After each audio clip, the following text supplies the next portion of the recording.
इस वर्ष की शुरुआत में ही हिंदी ही नहीं बल्कि पूरे भारतीय साहित्य को एक अपूरणीय क्षति उठानी पड़ी। हिंदी साहित्य की सशक्त महिला हस्ताक्षर कृष्णा सोबती जी का परलोक 25 जनवरी को एक लंबी बीमारी के बाद एक निजी अस्पताल में हो गया। कृष्णा सोबती मुख्यतः हिंदी की आख्यायिका यानी फिक्शन लेखिका थी। वे अपनी बेलाग कथात्मक अभिव्यक्ति और सौष्ठवपूर्ण रचनात्मकता के लिए जानी जाती थी। उन्होंने हिंदी की कथा भाषा को विलक्षण ताजगी प्रदान की। उनके भाषा संस्कार के घनत्व, जीवंत प्रांजलता और संप्रेषण ने तत्कालीन युग की कई पेचीदा सच्चाइयों को उजागर किया है। कृष्णा सोबती का जन्म 18 फरवरी 1925 को गुजरात के उस हिस्से में हुआ था जो विभाजन के बाद पाकिस्तान में चला गया। विभाजन के बाद वे दिल्ली में आकर बस गई और तब से यहीं रहकर इन्होंने अपनी साहित्य साधना की। ये मुख्यतः कहानी लेखिका हैं। इनकी कहानियाँ बादलों के घेरे नामक एक संग्रह में संकलित हैं। इन कहानियों के अतिरिक्त इन्होंने आख्यायिका या फिक्शन की एक विशिष्ट शैली के रूप में एक विशेष प्रकार की लंबी कहानियों का सृजन किया है जो अपने आप में औपन्यासिक प्रभाव उत्पन्न करती है। ए लड़की, डार से बिछुड़ी, यारों के यार, तीन पहाड़ जैसी कथाकृतियां अपने इस विशिष्ट आकार प्रकार के कारण उपन्यास के रूप में प्रकाशित भी हैं। साहित्य अकादमी की सम्माननीय सदस्यता समेत कई राष्ट्रीय पुरस्कारों और अलंकरणों से शोभित कृष्णा सोबती ने पाठक को निज के प्रति सचेत और समाज के प्रति चैतन्य किया है। चलिए अब कृष्णा सोबती की कुछ महत्वपूर्ण कृतियों पर प्रकाश डालते हैं। लेखन को जिंदगी का पर्याय मानने वाली कृष्णा सोबती की कलम से उतरा एक ऐसा उपन्यास जो सचमुच जिंदगी का पर्याय है और वह है जिंदगी नामा। जिंदगी नामा एक ऐसा दिलचस्प उपन्यास है जिसमें न कोई नायक है और न खलनायक। इसमें पंजाब का एक गांव है जिसमें रहते हैं जिंदा दिल जांबाज लोग। जिंदगी नामा की कहानी इन्हीं लोगों के साथ बहती है और इन लोगों के साथ ही खेत खलियानों, पर्व त्योहारों, लड़ाई झगड़ों से गुजरते हुए सूदखोर, साहूकारों और गरीब किसानों के दिलों का जायजा लेती है। आदमी और आदमी के बीच फर्क डालने वाले कानून और ऐसे ही तमाम यथार्थ से गुजरती हुई यह कहानी भारतीय जीवन दर्शन को उसकी समग्रता में सहेजते समझते हुए बढ़ती है और गढ़ती भी है। कथ्य और शिल्प का एक नया प्रतिमान। जिंदगी नामा के पन्नों में आपको बादशाह और फकीर, शहंशाह, दरवेश और किसान एक साथ खेतों की मुंडेरों पर खड़े मिलेंगे। जिंदगी नामा कृष्णा सोबती की विलक्षण भाषा सामर्थ्य का भी परिचायक है। जिंदगी नामा उनका ऐसा उपन्यास है जिसने हिंदी के आधुनिक लेखन के प्रति पाठकों का भरोसा पैदा किया। किसी युग में किसी भी भाषा में एक दो लेखक ही ऐसे होते हैं जिनकी रचनाएं साहित्य और समाज में घटना की तरह प्रकट होती हैं और कहने की आवश्यकता नहीं कि जिंदगी नामा की लेखिका ऐसी ही हैं जो अपनी भावात्मक ऊर्जा और कलात्मक उत्तेजना के लिए प्रबुद्ध पाठक वर्ग को लगातार आश्वस्त करती रही हैं।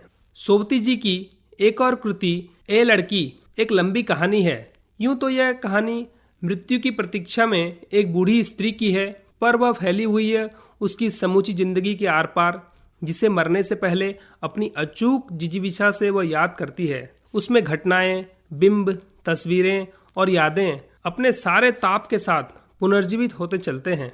नजदीक आती मृत्यु का उसमें कोई भय नहीं है, बल्कि मानो फिर से घिरती घुमड़ती सारी जिंदगी एक निर्भय न्योता है कि वह आए, उसके लिए पूरी तैयारी है। पर यह तैयारी अपने मोह और स्मृतियों, अपनी जिद और अनुभवों का पल्ला झाड़कर किसी बैरागी सादगी में नहीं है, बल्कि पिछले किए धरे को एक बारगी अपने साथ लेकर मोह के बीच बीच धंसते हुए प्रतीक्षा है। एक भयातुर समय में जिसमें हम जीवन और मृत्यु दोनों से लगातार डरते रहते हैं। यह कथा निर्भय जिजीविषा का महाकाव्य है।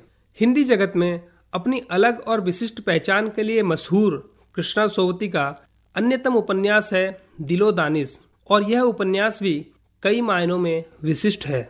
शब्दों की आत्मा को छूने टटोलने वाली कृष्णा जी ने दिलो दानिश में दिल्ली की एक पुरानी हवेली और उसमें रहने वाले लोगों के माध्यम से तत्कालीन जीवन और समाज का जैसा चित्रण किया है वह अनूठा है।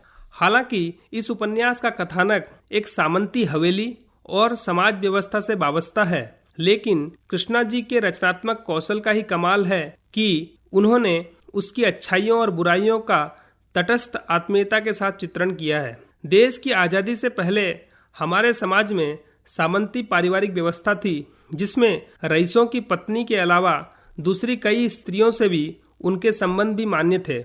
लेकिन इस उपन्यास का मुख्य पात्र कृपा नारायण पत्नी के अलावा मात्र एक अन्य स्त्री से संबंध रखता है, लेकिन दोनों स्त्रियों और उनके बच्चों की परवरिश जिस नेक नियति से करता है वह काबिले तारीफ है। प्रेम, मोहब्बत, सामाजिकता और जीवन के सुख दुख की छोटी बड़ी कथा कहानियों का संगुम्फित विन्यास है दिलोदानिश। भारतीय साहित्य के परिदृश्य पर हिंदी की विश्वसनीय उपस्थिति के साथ कृष्णा सोवती अपनी संयमित अभिव्यक्ति और सुथरी रचनात्मकता के लिए जानी जाती हैं। कम लिखने को वे अपना परिचय मानती हैं, जिसे स्पष्ट इस तरह किया जा सकता है कि उनका कम लिखना दरअसल विशिष्ट लिखना है। कृष्णा सोवती ने अपनी लंबी साहित्यिक यात्रा में हर नई कृति के साथ अपनी क्षमताओं का अतिक्रमण किया है। निकस में विशेष कृति के रूप में प्रकाशित डार से बिछुड़ी से लेकर मित्रों मरजानी, यारों के यार, तीन पहाड़, बादलों के घेरे, सूरजमुखी अंधेरे के, जिंदगी नामा, ए लड़की, दिलो दानिश, हम हसमत और समय सरगम तक ने जो बौद्धिक उत्तेजना, आलोचनात्मक विमर्श, सामाजिक और नैतिक बहसें साहित्य संसार में पैदा की हैं, उनकी अनुगूंज पाठकों में बराबर बनी रही है। कृष्णा सोवती ने हिंदी की कथा भाषा को एक विलक्षण ताजगी दी है। उनके रचना संसार की गहरी, सघन इंद्रियता और लेखकीय अस्मिता ने एक बड़े पाठक वर्ग को अपनी ओर आकृष्ट किया है। निश्चय ही कृष्णा सोवती ने हिंदी के आधुनिक लेखन के प्रति पाठकों में एक नया भरोसा पैदा किया है। अपने समकालीनों और आगे की पीढ़ियों को मानवीय स्वातंत्र्य और नैतिक उन्मुक्तता के लिए प्रभावित और प्रेरित किया है तथा उस नीच के प्रति सचेत और समाज के प्रति चैतन्य किया है। इन्हें हिंदी अकादमी दिल्ली की ओर से वर्ष 2000-2001 के सलाका सम्मान से सम्मानित किया गया था। कृष्णा सोवती को 1981 में साहित्य शिरोमणि सम्मान और 1982 में हिंदी अकादमी पुरस्कार मिला।